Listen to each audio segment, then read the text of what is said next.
नमस्कार, मैं आपका मित्र चंद्रशेखर तापी। जो व्यक्ति अपने लक्ष्य के प्रति समर्पित भाव रखता है वो सफलता जरूर प्राप्त कर सकता है। इसे एक कहानी के माध्यम से देखेंगे। एक समय की बात है, एक शहर में एक परिवार रहता था।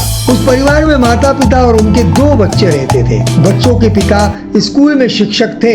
वे स्कूल के बच्चों को पढ़ाई के साथ साथ उनके उज्जवल भविष्य के लिए मार्गदर्शन भी करते थे। वे अपने बच्चों को उनके बेहतरीन करियर के लिए प्रोत्साहित भी किया करते थे।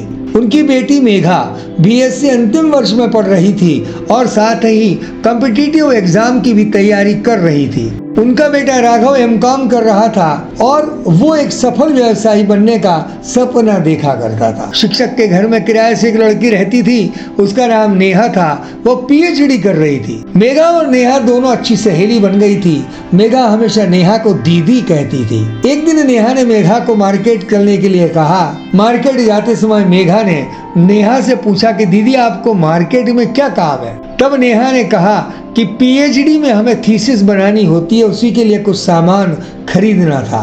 मार्केट से वापस आने के बाद नेहा अपनी थीसिस बनाने लगी तो मेघा ने कहा कि दीदी, थीसिस बनाने में क्या मैं आपकी मदद कर सकती हूँ? नेहा ने कहा, तुम मेरी मदद कैसे कर सकती हो? क्या तुम्हें इसके बारे में कोई जानकारी है?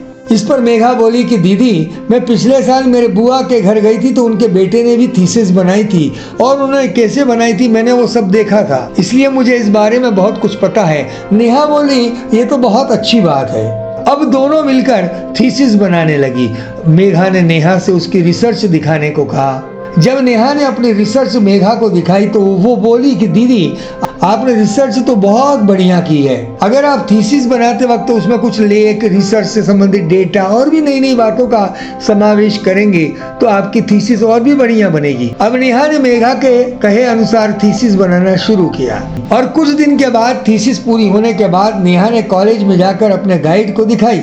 जब गाइड ने उसे देखा तो वे बहुत प्रभावित हुए। उन्हें वह थीसिस काफी यूनिक लगी और नेहा से कहा कि तुमने तो ये बहुत बढ़िया बनाई है। नेहा बहुत खुश हो गई। अब नेहा के सभी फ्रेंड्स उससे पूछने लगे कि ये तुमने कैसे बनाई, हमें भी बताओ। तब नेहा ने कहा कि मेरी एक सहेली है, उसने मुझे आइडिया बताया था कि थीसिस कैसे बनाई जाती है। तो नेहा के सभी फ्रेंड्स कहने लगे कि हमें भी वैसे ही थीसिस बनानी है। नेहा ने घर आकर मेघा को बहुत धन्यवाद दिया और खुश होते हुए बताया कि गाइड के साथ साथ मेरे सभी फ्रेंड्स को भी मेरी थीसिस बहुत अच्छी लगी और मेरे फ्रेंड्स तुमसे अपनी थीसिस बनवाना चाहते हैं। यह सुनकर मेघा भी बहुत खुश हो गई। घर आकर उसने सब बात अपने भाई को बताई। भाई ने कहा कि ये तो बहुत अच्छी बात है।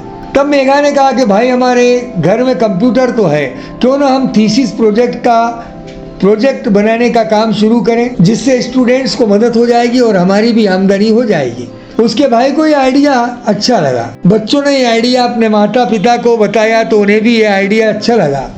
माता पिता ने बच्चों से कहा कि ये तो बहुत बढ़िया काम है, इस काम के बारे में पूरी जानकारी प्राप्त करके अपना काम शुरू करो, हम तुम्हारे साथ हैं।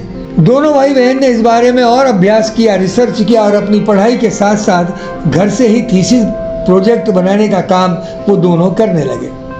दोनों भाई बहन नए नए आइडिया का प्रयोग कर स्टूडेंट्स का काम कंप्लीट करते थे। दोनों भाई बहन का काम सबको पसंद आने लगा था और उन दोनों के इस काम की खबर धीरे धीरे सब तरफ फैल गई। जब उनका काम बढ़ गया तो उनके पिताजी ने उन्हें सुझाव दिया कि तुम लोग मार्केट में एक दुकान ले लो।